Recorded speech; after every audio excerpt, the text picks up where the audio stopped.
യേശുവെ നന്ദി, യേശുവെ സ്തുതി, യേശുവെ സ്തോത്രം, യേശുവെ മഹത്വം. കൃപാസനത്തിൽ ജീവനോട് പ്രത്യക്ഷപ്പെട്ട അമ്മ മാതാവിൻ്റെ സാക്ഷിയായി ഉയർത്തിയതിനും പിതാവായ ദൈവത്തിന് മഹത്വം നൽകാൻ എന്നെ ഇവിടെ നിർത്തിയ സർവശക്തനായ ദൈവത്തിന് എന്നേരവും ആരാധനയും സ്തുതിയും പുകഴ്ചയും ഉണ്ടായിരിക്കട്ടെ. എൻ്റെ പേര് ഡോക്ടർ ഹെന്ന ജോയ്. ഞാൻ Thrissur Ollukkara Saint Joseph church ഇടവകയിൽ നിന്ന് വരുന്നു. ഞാനൊരു ഗൈനക്കോളജിസ്റ്റാണ്. ഞാൻ മംഗലാപുരത്ത് ഇപ്പോൾ ആണ് വർക്ക് ചെയ്യുന്നത്. എൻ്റെ ജീവിതത്തിൽ അമ്മയും തിരുക്കുമാരനും പരിശുദ്ധ അമ്മയും തിരുക്കുമാരനും പ്രവർത്തിച്ച വലിയ അത്ഭുതങ്ങൾക്ക് സാക്ഷ്യം വഹിക്കാൻ വേണ്ടിയാണ് ഞാനിവിടെ നിൽക്കുന്നത്. എൻ്റെ കൂടെയുള്ളത് എൻ്റെ പപ്പ, എൻ്റെ അമ്മ, പിന്നെ എൻ്റെ വാവ. 2023 കഴിഞ്ഞ വർഷം 2023 ഫെബ്രുവരിയിലാണ് എൻ്റെ വിവാഹം കഴിയുന്നത്. എൻ്റെ ഹസ്ബൻഡ് ജനറൽ മെഡിസിൻ അവിടെ ഡോക്ടറായി വർക്ക് ചെയ്തതിനാൽ ഞാൻ അവിടെ മംഗലാപുരത്തേക്ക് ഞാൻ വർക്ക് ചെയ്യാൻ പോയി. വിവാഹശേഷം 6 മാസത്തിന് ശേഷം ഞാൻ കൺസീവ് ആയത് കറക്റ്റ് അത് തന്നെയാണ് ഒരു അത്ഭുതം. കാരണം അത് കൺസീവ് ആയത് അറിഞ്ഞത് സെപ്റ്റംബർ 8 ആയിരുന്നു, മാതാവിൻ്റെ ബർത്ത്ഡേയുടെ അന്ന് തന്നെ. അതുകൊണ്ട് തന്നെ എനിക്ക് ഈ മാതാവ് തന്നെ ഈശോയിൽ നിന്ന് വാങ്ങി തന്ന ഗിഫ്റ്റാണെന്ന് ഞാൻ പൂർണ്ണമായി വിശ്വസിച്ചു. കാരണം 2018 മുതലേ തന്നെ എൻ്റെ പപ്പയും മമ്മയും ഇവിടെ വന്ന് ഉടമ്പടി എടുത്തിട്ടുണ്ട്. ഞങ്ങൾ ഉടമ്പടി ജീവിതത്തിൽ ഞങ്ങൾ ഓൾറെഡി ഒത്തിരി അനുഗ്രഹങ്ങൾ മാതാവ് ഞങ്ങൾക്ക് വാങ്ങി തന്നിരുന്നു, ഇത് തിരുക്കുമാരിൽ നിന്ന് വാങ്ങി തരുന്നു. അതുകൊണ്ട് തന്നെ ഞാൻ ദൃഢമായി വിശ്വസിക്കുകയും ചെയ്തു ഇത് മാതാവ് തന്ന ഗിഫ്റ്റാണെന്ന്. പക്ഷേ ആ സമയത്ത് ഞാൻ ഉടമ്പടി എടുത്തിട്ടില്ലായിരുന്നു. പക്ഷേ പപ്പയും അമ്മയും ഇവിടെ ഉടമ്പടി എടുത്ത എൻ്റെ ഉടമ്പടി വസ്തുക്കൾ എനിക്ക് മംഗലാപുരത്ത് തന്നു വിട്ടായിരുന്നു. അതുകൊണ്ട് പ്രഗ്നൻസിക്ക് ട്രൈ ചെയ്തുകൊണ്ട് ഇരിക്കുമ്പോൾ തന്നെ ഉടമ്പടി തൈലം എല്ലാ ദിവസവും നെറ്റിയിലും എൻ്റെ ഉദരത്തിലും പുരട്ടി ഞാൻ പ്രാർത്ഥിച്ചായിരുന്നു. പ്രതീക്ഷീന പ്രാർത്ഥനയും വിശ്വാസപ്രമാണവും എല്ലാ ദിവസവും എത്തിച്ചായിരുന്നു. എല്ലാ ദിവസവും ഉടമ്പടി തേനും ഉപ്പും സേവിച്ച് ഭക്ഷിച്ചിട്ടാണ് ഞാൻ ഇത് കൺസീവ് ആയത്. അതുകൊണ്ട് തന്നെ മാതാവിൻ്റെ ഗിഫ്റ്റാണ്. മാതാവിൻ്റെ അത് ഞാൻ തുടർന്ന് പോവുകയും ചെയ്തു. പക്ഷേ അതുവരെ ഞാൻ ഉടമ്പടി എടുത്തിട്ടില്ലായിരുന്നു. അങ്ങനെ ഇരിക്കെ ഞങ്ങൾ സ്കാനിങ്ങിന് ചെയ്തു. ആദ്യത്തെ സ്കാൻ ചെയ്തു, നോർമലായി. എല്ലാ സ്കാനിങ്ങിന് പോകുമ്പോൾ മാതാവിൻ്റെ ലോക്കറ്റ്, അമ്മയുടെ ഉടമ്പടി ലോക്കറ്റ് കയ്യിൽ പിടിച്ച് വിശ്വാസപ്രമാണം എത്തിച്ചാണ് പോയിരുന്നത്.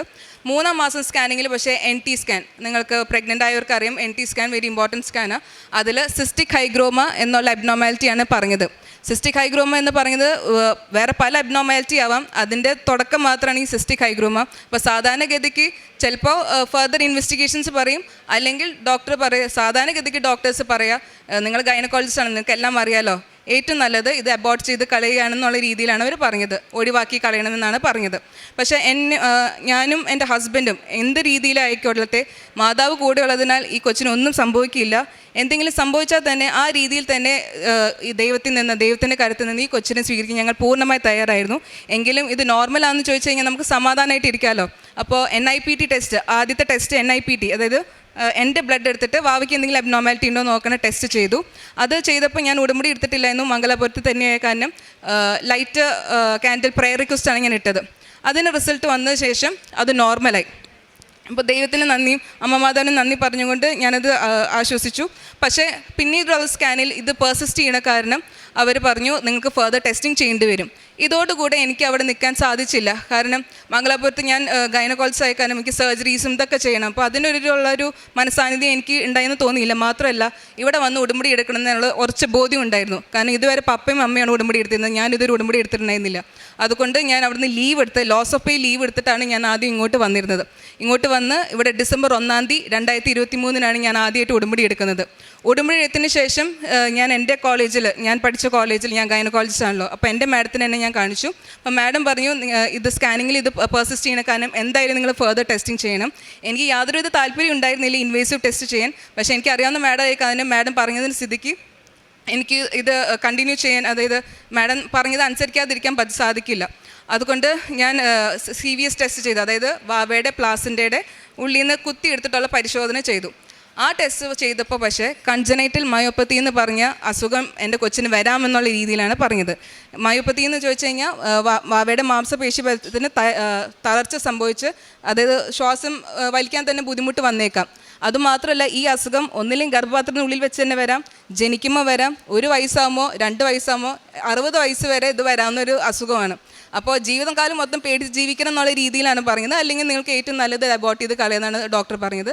പക്ഷേ ഞാനും ഹസ്ബൻഡും എന്തൊക്കെ പറഞ്ഞാലും മാതാവിൽ ഉറച്ച് വിശ്വസിച്ചു, തിരുക്കുമാരിൽ ഉറച്ച് വിശ്വസിച്ച് തന്നെ ഇത് കണ്ടിന്യൂ ചെയ്യാമെന്ന് പറഞ്ഞു. തുടർച്ചയുള്ള സ്കാനിൽ അപ്പം ഈ റിപ്പോർട്ട് വന്നപ്പോൾ ഞാൻ ബഹുമാനപ്പെട്ട ജോസഫ് അച്ഛനെ കാണാനും കൂടി വന്നിരുന്നു. അപ്പോൾ സാധാരണഗതിക്ക് അച്ഛന് ഇങ്ങനെ പ്രഗ്നൻറ്റ് ലേഡീസിന് ഞാൻ സാക്ഷ്യത്തിലൊക്കെ കേട്ടിട്ടുണ്ട്, തലയിൽ കൈത്തോട്ട് പ്രാർത്ഥിക്കും, അത് കഴിഞ്ഞ് നമുക്ക് നമ്മുടെ വയറ്റിൽ പറ്റാൻ വേണ്ടി സൈത്ത് തരും, അച്ഛൻ പ്രത്യേകിച്ച് വെഞ്ചരിച്ച ഒരു ലോക്കറ്റും തരുമെന്ന് ഞാൻ കേട്ടായിരുന്നു. പക്ഷേ എന്തോ എൻ്റെ കാര്യത്തിൽ അച്ഛൻ ഇത് വെറുതെ തലയിൽ കൈത്തോട്ട് പ്രാർത്ഥിച്ചുള്ളൂ, സൈത്തും തന്നില്ല, എനിക്ക് കാശ് രൂപം തന്നില്ല. മാത്രമല്ല ഏറ്റവും കൂടുതൽ വിഷമിപ്പിച്ചത് അച്ഛൻ പ്രത്യേകിച്ച് ഒന്നും പറഞ്ഞില്ല, ഇത് അറിഞ്ഞോ അറിയാതെയോ ഇത് വാവ സുഖപ്പെടും അല്ലെങ്കിൽ ഇവിടെ വന്ന് സാക്ഷ്യം വരുന്നൊന്നും പറഞ്ഞില്ല. എനിക്ക് വളരെ വിഷമമായി. പക്ഷേ അടുത്ത സെക്കൻഡിൽ തന്നെ ഞാൻ എൻ്റെ മനസ്സിൽ ഒരു തോന്നിക്കലാണ്, നമ്മുടെ അപ്പയുടെ അമ്മയുടെ അടുത്ത് നമുക്ക് ആവശ്യമുള്ളത് എന്തും നമ്മൾ ചോദിക്കും എന്നുള്ള രീതിയിൽ അത് വെച്ചിട്ട് തന്നെ ഞാൻ അച്ഛനോട് ഞാൻ ചോദിച്ചു വാങ്ങിച്ചു, സൈത്ത് പുരട്ടാനുള്ള സൈത്തും ചോദിച്ചു വാങ്ങിച്ചു, ആ ലോക്കറ്റും വെഞ്ചരിച്ച പ്രത്യേക ലോക്കറ്റും വാങ്ങിച്ചു. അത് പിന്നെ ഞാൻ ഉദരത്തിൽ വസ്ത്രത്തിൽ ഞാൻ എപ്പോഴും തൂക്കിയിട്ടിരുന്നു. പിന്നെ ഞാൻ അത് കഴിഞ്ഞ് ഞാൻ മാതാവിൻ്റെ അടുത്ത് പ്രാർത്ഥിച്ചപ്പോൾ ഞാൻ മാതാവിൻ്റെ അടുത്ത് ഒത്തിരി വിഷമത്തോട് പറഞ്ഞു, മാതാവേ അച്ഛനൊന്നും പറഞ്ഞില്ലല്ലോ, ഇത് ഒന്നും എന്നെ സുഖപ്പെടുത്തും, അതായത് വാവയ്ക്ക് ഒരു പ്രോബ്ലം ഉണ്ടാവില്ല അല്ലെങ്കിൽ ഇവിടെ വന്ന് സാക്ഷ്യപ്പെടുത്താനൊന്നും പറഞ്ഞില്ലല്ലോ. പക്ഷേ നെക്സ്റ്റ് സെക്കൻഡിൽ ആ തോട്ട് വന്നത്, അച്ഛൻ പറഞ്ഞിട്ടുണ്ട് അച്ഛൻ വെറും ഒരു ഇടനിലക്കാർ മാത്രമാണ്, എല്ലാം ചെയ്യുന്ന മാതാവ് തന്നെയാണ്. അപ്പോൾ ആ മാതാവിൽ തന്നെ ഉറച്ച് വിശ്വസിച്ചുകൊണ്ടും പ്രാർത്ഥിച്ചുകൊണ്ടും ഞാൻ തിരിച്ചു പോയി. ഓരോ സ്കാനിങ്ങിലും അത് കഴിഞ്ഞിട്ടുള്ള ഓരോ മാസം സ്കാനിങ് ഉണ്ടായിരുന്നു. ഓരോ സ്കാനിങ്ങിലും ഞാൻ ഉടമ്പടി ലോക്കറ്റും ഉടമ്പടി തൈലും പരട്ടി വിശ്വാസപ്രമാണം പ്രതീക്ഷ പ്രാർത്ഥന എത്തിച്ചിട്ട് തന്നെയാണ് പോയത്. ഓരോ സ്കാനിങ്ങിലും അത് ആബ്നോർമാലിറ്റി കൂടാന്നല്ലാതെ അത് പെർസിസ്റ്റൻ്റ് ആയി വന്നു, പിന്നെ അത് കുറഞ്ഞു വന്നു. എല്ലാ പ്രാവശ്യവും എല്ലാ ഇതും നല്ല രീതിയിൽ അനക്കം, സാധാരണഗതിക്ക് 5 മാസത്തിലാണ് അനക്കം ഫീൽ ചെയ്യുക. എനിക്ക് 4-ാം മാസം മുതൽ തന്നെ നല്ല അനക്കം ഫീൽ ചെയ്തു. മാത്രമല്ല എനിക്ക് വേദനിക്കുന്ന രീതിയിലാണ് കൊച്ചിൻ്റെ ചവിട്ട് ഉള്ളിലുണ്ടായിരുന്നത്. അപ്പോൾ അത്രയും അനുഗ്രഹത്താൽ നൽകി അങ്ങനെ അവസാനം മെയ് 7-ാം തീയതി എനിക്ക് നല്ലൊരു ആരോഗ്യമുള്ള നല്ല ആക്റ്റീവായിട്ടുള്ള പെൺകുഞ്ഞിനെ നൽകി അനുഗ്രഹിച്ചു. ഇതാണ് എൻ്റെ വാവ. ഇവളെ ഞാൻ ഹേസിൽ എന്ന് പേരിട്ടു. ഹേസിൽ ദൈവം കണ്ടിരിക്കുന്നു, ദൈവം ഞങ്ങളുടെ പ്രാർത്ഥന കണ്ടിരിക്കുന്നു, ദൈവം ഞങ്ങളെ കണ്ടിരിക്കുന്നു, ഞങ്ങളുടെ ദുഃഖങ്ങൾ കണ്ടിരിക്കുന്നു എന്നുള്ള രീതിയിലുള്ള മീനിങ്ങുള്ള ഹേസിൽ എന്ന അർത്ഥമുള്ള പേരാണ് ഇട്ടത്.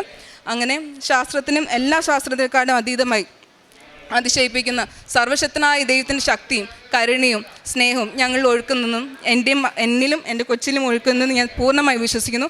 അതുകൊണ്ട് തന്നെ എൻ്റെ ഈ കൊച്ചിന് യാതൊരുവിധ ബുദ്ധിമുട്ടും ഒന്നും വരില്ലെന്നും ഇന്നും വരില്ല നാളെയും വരില്ല എന്ന് ഞാൻ പൂർണ്ണമായി വിശ്വസിക്കുന്നു. ഇതാണ് എൻ്റെ ജീവിതത്തിലുണ്ടായ ഏറ്റവും വലിയ സാക്ഷ്യം. ഇതിന് പുറമെ എൻ്റെ ഉടമ്പടിയിൽ ഉണ്ടായിരുന്നത് എൻ്റെ 2ാമത്തെ സാക്ഷി എന്ന് പറയുന്നത് എൻ്റെ കസിൻ സിസ്റ്റർ ഇതുപോലെ കല്യാണം കഴിഞ്ഞിട്ട് 6 വർഷമായി. അവൾക്ക് PCOD ഉണ്ടായിരുന്നു, പീരിയഡ്സൊക്കെ ഇറഗുലർ ആയിരുന്നു. അവളും അവളുടെ അമ്മയും ഇവിടെ വന്ന് ഉടമ്പടി എടുത്തിട്ടുണ്ടായിരുന്നു. പക്ഷേ ഞാൻ ഉടമ്പടി എടുത്തതിൻ്റെ കറക്റ്റ് 6 വീക്സ് കഴിഞ്ഞപ്പോൾ അവൾ 6 വീക്സ് പ്രഗ്നൻ്റ് ആണെന്ന് അറിഞ്ഞു. അവളിപ്പോൾ 8 മന്ത്സ് പ്രഗ്നൻ്റ് ആണ്. അടുത്ത മാസമാണ് അവളുടെ ഡ്യൂ ഡേറ്റ്. ഇത്രയും അനുഗ്രഹം തന്ന അമ്മ മാതാവിനും തിരുക്കുമാരനും 1000 നന്ദി. മാത്രമല്ല എൻ്റെ 3ാമതായി പറയാനുള്ളത് എൻ്റെ ഫ്രണ്ട് എൻ്റെ സെയിം പ്രായത്തിലുള്ള ഫ്രണ്ടായിരുന്നു. ആളുടെയും കല്യാണം കുറേ നാളായി നോക്കിയിട്ട് ഒന്നും വിവാഹം കഴിഞ്ഞിട്ടുണ്ടായിരുന്നില്ല. പക്ഷെ അവൾക്ക് ചേർന്നതിനെ നൽകി കഴിഞ്ഞ വർഷം ഫെബ്രുവരിയിൽ തന്നെ അവൾക്ക് നല്ല ചേർന്നതിനെ നൽകി അമ്മ മാതാവ് അനുഗ്രഹിച്ചു. അപ്പോൾ എൻ്റെ ഉടമ്പടിയിൽ ഉണ്ടായ സാക്ഷ്യങ്ങൾ ഈ മൂന്ന് തന്നെയാണ് മെയിനായിട്ടുള്ള സാക്ഷ്യങ്ങൾ. ഇതിന് പുറമേ അപ്പോൾ ഉടമ്പടി തുടങ്ങിയത് ഡിസംബർ 1-ാം തീയതി മുതലാണ് തുടങ്ങിയത്. അപ്പോൾ അന്ന് മുതലേ തന്നെ ഞങ്ങൾ ഓൾറെഡി 2018 മുതൽ അമ്മ ആദ്യം വന്നെടുത്തായിരുന്നു, പിന്നെ അപ്പ വന്നെടുത്തായിരുന്നു. ഓൾറെഡി ഉടമ്പടിയിൽ ഞങ്ങൾ ജീവിക്കുന്നുണ്ടായിരുന്നു. ഉടമ്പടി ആ ഒരു ക്രമേണ ആ ഒരു കാരുണ്യപ്രവൃത്തി ആയാലും ബാക്കി ഉള്ള കാര്യങ്ങളെല്ലാം ഞങ്ങൾ അതുപോലെ തന്നെ ചെയ്തായിരുന്നു. അതിൻ്റെ 2018 ആദ്യം അമ്മ അവിടെ വന്ന് ഉടമ്പടി എടുക്കുന്നത്. അപ്പോൾ അതിൻ്റെ കുറച്ച് ഉണ്ടായ അനുഭവങ്ങൾ, ഞാൻ ഉടമ്പടി എടുത്തില്ലെങ്കിലും അമ്മയുടെ ഉടമ്പടി വസ്തുക്കൾ ഉപയോഗിച്ച് എനിക്ക് കിട്ടിയ കുറച്ച് അത്ഭുതങ്ങൾ ഞാൻ ജസ്റ്റ് പറയാം. അതിൽ 2019 MBBS കഴിഞ്ഞിരിക്കുന്ന സമയത്താണ് അമ്മ ആദ്യം ഉടമ്പടി എടുത്തത്. എൻ്റെ MBBS കഴിഞ്ഞിട്ട് നെക്സ്റ്റ് ഇതുള്ളത് MD ആണ്, സ്പെഷ്യാലിറ്റി എക്സാമാണ്. അതിന് നീറ്റ് PG എന്നുള്ള എക്സാമാണ് എഴുതുന്നത്. വളരെ വലിയ എക്സാമാണ്, ടഫാണ്, ഒത്തിരി സിലബസ് ഉണ്ട്, ടോപ്പിക്സ്, ഒത്തിരി കോമ്പറ്റീഷൻ ഉണ്ട്, ഒത്തിരി ആൾക്കാർ വന്ന് എഴുതാണ്. നമ്മുടെ മെറിറ്റിൽ കൊണ്ട് എന്തായാലും ഒന്നും കിട്ടില്ല എന്നറിയായിരുന്നു. മാത്രമല്ല അപ്പോൾ ഞാൻ മാതാവിൻ്റെ ലോക്കറ്റ് ഇതിൽ പ്രത്യേകിച്ച് കൊണ്ടുപോയി എക്സാമിന്.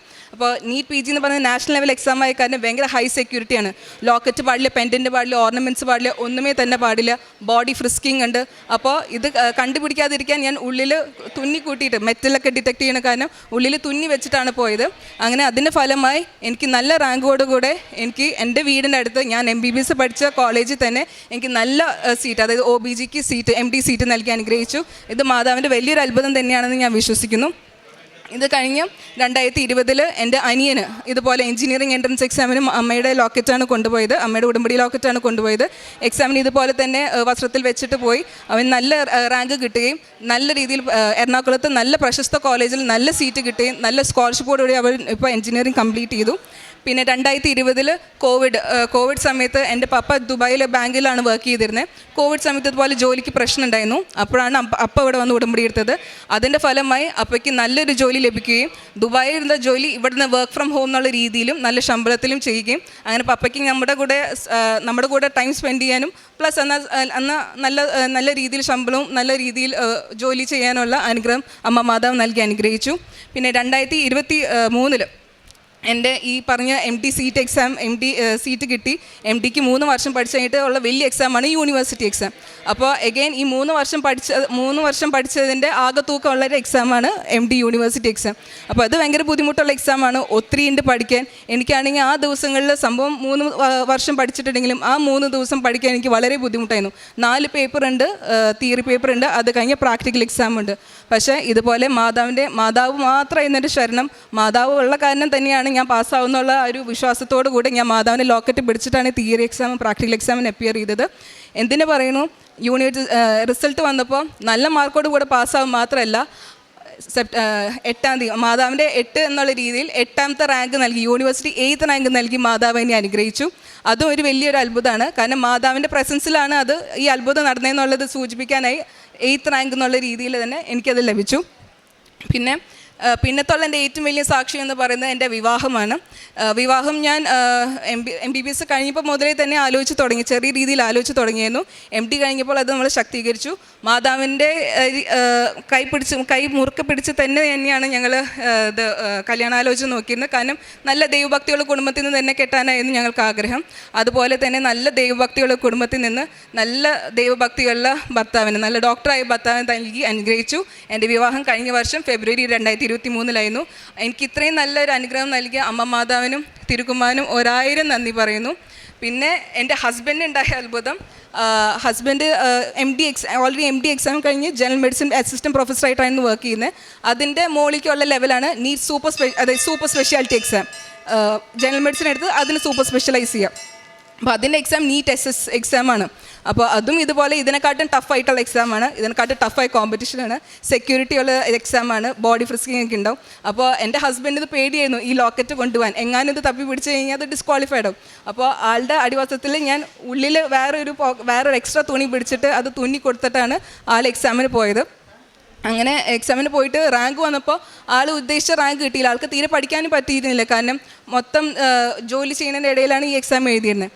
അപ്പോൾ അത് വലിയ പ്രതീക്ഷയൊന്നും ഉണ്ടായിരുന്നില്ല. റാങ്ക് വന്നപ്പോഴും വലിയ പ്രതീക്ഷ ഉണ്ടായില്ല. പക്ഷേ എന്തിനു പറയേണ്ടു, എറണാകുളത്തെ പ്രശസ്ത കോളേജിൽ ഗ്യാസ്ട്രോഎൻട്രോളജിക്ക് സീറ്റ് നൽകി അനുഗ്രഹിച്ചു. ഇതൊന്നും ഞങ്ങളുടെ മെറിറ്റാലല്ല, എല്ലാം ദൈവത്തിൻ്റെ കൃപയാലാണ്. Not by merit but by grace. ഈ ഓരോ എക്സാമിനും ഓരോ ഇതിനും മാതാവിനെയും ഈശോയിനെയും മുറുക്ക് പിടിച്ചിട്ടാണ് പോയിക്കണത്. ഇത് ഞങ്ങളുടെ കഴിവാലല്ല, ഇത് മാതാവിൻ്റെ കൃപയാലാണ്, മാതാവിൻ്റെ തിരുക്കുമാരൻ്റെ കൃപയാലാണെന്ന് ഞാൻ ഉറച്ച് വിശ്വസിക്കുന്നു. അതങ്ങനെ തന്നെയാണ്. പിന്നെ വേറെ എൻ്റെ DNB എക്സാമിന് ഇതുപോലെ തന്നെ ഞാൻ പാസ്സായത് മാതാവിൻ്റെ ലോക്കറ്റ് പിടിച്ചിട്ടാണ്. അതിന് ഉടമ്പടി എടുത്തത് ഞങ്ങൾ പറഞ്ഞല്ലോ, 2018 മുതൽ ഞങ്ങൾ ഉടമ്പടിയിലായിരുന്നു ജീവിച്ചിരുന്നത്. ഉടമ്പടി അമ്മയും അപ്പയും പുതുക്കി ഞാൻ എടുത്തില്ലെങ്കിലും അവരുടെ കൂടെ പ്രതീക്ഷിക്കുന്ന പ്രാർത്ഥന എല്ലാ ദിവസവും എത്തിച്ചിരുന്നു. പറ്റാവുന്ന മാക്സിമം എല്ലാ ദിവസവും കുർബാനയ്ക്ക് പോകാൻ നോക്കിയിരുന്നു. പ്രതീക്ഷിക്കുന്ന പ്രാർത്ഥന എല്ലാ ദിവസവും ചൊല്ലിയിരുന്നു. കാരുണ്യപ്രവൃത്തികളും ഇതുപോലെ മുമ്പ് പപ്പ ഓൾറെഡി ചെയ്യുന്നുണ്ടായിരുന്നു. പക്ഷേ ഞങ്ങൾക്ക് കാരുണ്യപ്രവൃത്തി ചെയ്യാൻ ആഗ്രഹം ഉണ്ടായിരുന്നു, അറിയാമെങ്കിലും ഞങ്ങളങ്ങനെ ചെയ്തിരുന്നില്ല. പക്ഷേ ഉടമ്പടി എടുത്തതിന് ശേഷം നമുക്ക് കാരുണ്യത്തോടു കൂടെ ബാക്കിയുള്ളവരെ നോക്കാനും ആവശ്യക്കാർക്ക് അങ്ങനെ തിരസ്കരിക്കാതെ കൂടുതൽ ചെയ്യാനുള്ള അനുഗ്രഹം ലഭിച്ചു. പിന്നെ ഞാൻ ഉടമ്പടി എടുത്തതിന് ശേഷം എല്ലാ ആഴ്ചയും ഇതുപോലെ പൊതിച്ചോറ് ഞാൻ തൃശ്ശൂർ റൗണ്ട് അവിടെയൊക്കെ പോയി ഞാൻ പൊതിച്ചോറ് നൽകുമായിരുന്നു. രോഗികളെ സന്ദർശിച്ച് അവർക്ക് വേണ്ടി പ്രാർത്ഥിക്കുകയും മാത്രമല്ല അവർക്ക് പ്രതീക്ഷിക്കുന്ന പ്രാർത്ഥന അച്ചടിച്ച് ഞങ്ങൾ കൊടുത്തായിരുന്നു. പിന്നെ കൃപാസന പത്രം ഇവിടുന്ന് വാങ്ങിച്ചതൊക്കെ ഞാൻ KSRTC സ്റ്റാൻഡിലും റെയിൽവേ സ്റ്റേഷനിലും. അതങ്ങനെ കൊടുക്കാൻ ഇവിടെ പലരും മടിയുണ്ടെന്ന് പറഞ്ഞതിൽ എനിക്ക് അങ്ങനെ ഒരു മടി തോന്നിയിരുന്നില്ല. മാതാവിനെ മഹത്വപ്പെടുത്താനും തിരുക്കുമാരനെ മഹത്വപ്പെടുത്താനും അത് സാക്ഷി പ്രവൃത്തിയായിട്ട് തന്നെയാണ് കണ്ടിരുന്നത്. അതിൽ പ്രത്യേകം പറയേണ്ട കാര്യം, ഞാൻ എല്ലാ മാസവും എനിക്ക് ഏൺ ചെയ്തപ്പോൾ മുതലേ തന്നെ, അതായത് PG കഴിഞ്ഞിട്ട് ഞാൻ ജോലിക്ക് കയറിയപ്പോൾ മുതൽ ഞാൻ ദശാംശം മാറ്റി വയ്ക്കുമായിരുന്നു. അപ്പോൾ ഞാൻ പറഞ്ഞല്ലോ, ഈ ഡിസംബർ 1 ഇവിടെ ഉടമ്പടി എടുക്കാൻ വന്നപ്പോൾ ഞാൻ ലോസ് ഓഫ് പേയിലാണ് വന്നത്. കാരണം 7ാം മാസം മുതലാണ് നമുക്ക് മെറ്റേണിറ്റി ലീവ് കിട്ടുള്ളൂ. അപ്പോൾ ഞാൻ വന്നത് ഏകദേശം 3ാം മാസം അവസാനമായപ്പോഴാണ്. ഞാൻ വിചാരിച്ചു, മാതാവേ 3 മാസം സാലറി ഉണ്ടാവില്ല, ദശാംശം മാറ്റി വയ്ക്കാൻ എനിക്ക് ഒന്നുമില്ല, മറ്റ് കാരണത്താലും പല രീതിയിലും എനിക്ക് ദശാംശം മാറ്റി വയ്ക്കുന്ന രീതിയിൽ 3 മാസം തന്നെ ഉണ്ടായിരുന്നു. അപ്പോൾ അതിനുശേഷം മെറ്റേണിറ്റി ലീവിനുള്ള സാലറി കിട്ടി. അമ്മ മാതാവിനും ഈശോയ്ക്കും 1000 കോടാനുകോടി നന്ദി പറയുന്നു. ഇതുകൂടാതെ ചെറുതും വലുതുമായ പല അനുഗ്രഹങ്ങളും അമ്മ മാതാവ് ഈശോയിൽ നിന്ന് വാങ്ങി തന്നിട്ടുണ്ട്. അത് ഓരോ ജീവിതത്തിൽ ഓരോ പ്രതിസന്ധി വരുമ്പോഴും ആദ്യം ഒന്ന് പകച്ചാലും അമ്മ മാതാവും ഈശോയും ഞങ്ങളുടെ കൂടെയുണ്ട്, ഞങ്ങൾ കൈപിടിച്ച് നടത്തുന്ന അനുഭവമാണ് ഉണ്ടായിക്കണേ. അത് മാതാവ് വെളിപ്പെടുത്തുകയും ചെയ്തു. ബാക്കിയുള്ളവർക്ക് അത് പറയുമ്പോൾ അത് പ്രത്യേകിച്ചായിട്ട് ഒന്നും തോന്നിയില്ലെങ്കിലും അത് ഞങ്ങൾക്കൊരു ഉറച്ച ബോധ്യമുണ്ട്, അത് മാതാവ് നയിക്കുന്നതാണെന്ന്. അത് മാത്രമല്ല, ഇതുവരെ കിട്ടിയ അനുഗ്രഹങ്ങളൊക്കെ ഞങ്ങൾ ബാക്കിയുള്ളവരോടൊക്കെ പറഞ്ഞ്, എനിക്ക് എൻ്റെ റിലേറ്റീവ്സിനും ഫ്രണ്ട്സിനും അടുത്തൊക്കെ ഞാൻ പറഞ്ഞിട്ടുണ്ട്, ഇനി പറയുകയും ചെയ്യും. ഞാൻ ഇനി ജോലിക്ക് കയറുമ്പോൾ ഞാൻ കാണാൻ പോകുന്ന ഓരോ രോഗികളിലൂടെയും ഞാൻ അമ്മ മാതാവിനും തിരുക്കുമാരനും സാക്ഷ്യം വയ്ക്കും. ചോദിക്കുവിൻ നിങ്ങൾക്ക് ലഭിക്കും, അന്വേഷിക്കുവിൻ നിങ്ങൾ കണ്ടെത്തും, മുട്ടുവിൻ നിങ്ങൾക്ക് തുറന്നു കിട്ടും. എന്തെന്നാൽ ചോദിക്കുന്ന ഏവനും ലഭിക്കുന്നു, അന്വേഷിക്കുന്നവൻ കണ്ടെത്തുന്നു, മുട്ടുന്നവന് തുറന്നു കിട്ടുകയും ചെയ്യുന്നു. പ്രിയ സഹോദരരെ, ഡോക്ടർ ഹെന്ന ജോയി നമ്മോട് ഈ നിമിഷങ്ങളിൽ പങ്കുവെച്ച എല്ലാ ജീവിതാനുഭവങ്ങളും എത്രത്തോളം ദൈവകൃപയിൽ ആശ്രയിച്ചും പരിശുദ്ധമ്മയുടെ സംരക്ഷണയിൽ നേടിയതാണെന്ന് പറയുകയായിരുന്നു. വളരെ ശ്രദ്ധയോടെ നമ്മൾ കേട്ടത്, അമ്മ മാതാവിൻ്റെ കാശുരൂപം കയ്യിൽ പിടിച്ചും ശരീരത്തിൽ ധരിച്ചുകൊണ്ടും ഓരോ പരീക്ഷകളെയും ജീവിതത്തിൻ്റെ ഓരോ പ്രതിസന്ധി അവസരങ്ങളിലും മുന്നോട്ട് പോയപ്പോൾ അതൊക്കെയും അമ്മ മാതാവിൻ്റെ പ്രത്യേക ഇടപെടലും സഹായവും വഴി പരീക്ഷകൾ വിജയിക്കുന്നതിനും അത് അമ്മയിലൂടെ നേടിയ നേട്ടമാണെന്ന് അറിയിക്കും വിധം 8 എന്ന നമ്പർ അത് പ്രത്യേകമാവിധം കാണിച്ചു കൊടുത്തുകൊണ്ട് അല്ലെങ്കിൽ നൽകിക്കൊണ്ട് ആ ജീവിതത്തിന് അമ്മയുടെ സംരക്ഷണമുണ്ടെന്ന് പറയുന്നത് നാം കേട്ടു. മകൾ ഏറ്റവും ആദ്യം പറഞ്ഞ കുഞ്ഞിനെക്കുറിച്ചുള്ള ആ സാക്ഷ്യത്തിൽ ആവർത്തിച്ച് ഡോക്ടർമാർ അബോർഷനെക്കുറിച്ച് പറഞ്ഞിട്ടും ഒരു ഗൈനക്കോളജിസ്റ്റ് എന്ന നിലയിൽ വരാൻ പോകുന്ന ഭവിഷ്യത്തുകളെയെല്ലാം മനസ്സിലാക്കി വെച്ചിട്ടും പൂർണ്ണമായി ദൈവത്തിൽ ശരണപ്പെട്ടുകൊണ്ട് ഏതവസ്ഥയിലും കുഞ്ഞിനെ വളർത്തുമെന്ന തീരുമാനമെടുത്ത് ദൈവത്തിൽ സംശയമില്ലാതെ വിശ്വസിക്കുകയും അമ്മ മാതാവിൽ ശരണപ്പെട്ട് പ്രാർത്ഥിക്കുകയും ചെയ്തതിലൂടെ പൂർണ്ണ ആരോഗ്യമുള്ള കുഞ്ഞ് അമ്മ നൽകിയതിനെ സാക്ഷ്യപ്പെടുത്തുന്നുണ്ടായിരുന്നു. അതോടൊപ്പം കുഞ്ഞിന് പേരിട്ടപ്പോൾ പോലും അത് ദൈവമഹത്വത്തിനു വേണ്ടി പേര് നൽകിയത് നാം കേൾക്കുന്നുണ്ട്. ഹെയ്സൽ എന്നതിൻ്റെ അർത്ഥം ദൈവം കണ്ടിരിക്കുന്നു. കണ്ണീര്, പ്രാർത്ഥന, ജീവിതം ദൈവം കണ്ടിരിക്കുന്നു എന്ന് ഓർമ്മപ്പെടുത്തിക്കൊണ്ട് കുഞ്ഞിന് പേരിടുവാനുള്ള മനസ്സ് പോലും കുടുംബം പ്രദർശിപ്പിക്കുന്നത് നമ്മൾ കാണുകയാണ്. സമയം ചുരുക്കി കൊടുക്കുന്ന, പ്രാർത്ഥനകളെ അനുഗ്രഹങ്ങളാക്കുന്ന, പ്രതിസന്ധികൾക്ക് പരിഹാരം കൊടുക്കുന്ന, അമ്മ മാതാവിൻ്റെ അരികിൽ വ്യക്തിപരമായി എടുക്കുന്ന ഉടമ്പടി അത് ജീവിത നവീകരണത്തിനും മറ്റുള്ളവർക്ക് നന്മ ചെയ്യുവാൻ കൂടുതൽ സന്നദ്ധത കൊടുക്കുകയും ഒപ്പം ജീവിതത്തിൻ്റെ ക്ലേശങ്ങളെ അകറ്റിക്കൊടുക്കുകയും ചെയ്യുന്ന സാക്ഷ്യമാണ് ഈ മകൾ നമ്മുടെ സന്നിധിയിൽ പങ്കുവയ്ക്കുന്നത്. ഈശോനാഥൻ്റെ അരികിൽ ഈ കുടുംബത്തിന് ലഭിച്ച അനുഗ്രഹങ്ങളെ അമ്മ മാതാവ് വഴി നന്ദിയോടെ സമർപ്പിച്ച് കരഘോഷത്തോടുകൂടി ദൈവമഹത്വത്തിന് നമുക്കിത് അർപ്പിക്കാം. അത്യപൂർവ ദൈവാനുഭവങ്ങൾ ഇനി നിങ്ങൾക്കും സ്വന്തം. ഈ യൂട്യൂബ് ചാനൽ ഇതുവരെ സബ്സ്ക്രൈബ് ചെയ്തിട്ടില്ലെങ്കിൽ ഇപ്പോൾ തന്നെ സബ്സ്ക്രൈബ് ചെയ്യുക. ഈ വീഡിയോ ഇപ്പോൾ തന്നെ നിങ്ങളുടെ സുഹൃത്തുക്കൾക്ക് ഷെയർ ചെയ്തുകൊണ്ട് കർത്താവിൻ്റെ പ്രേക്ഷിതരാകുക.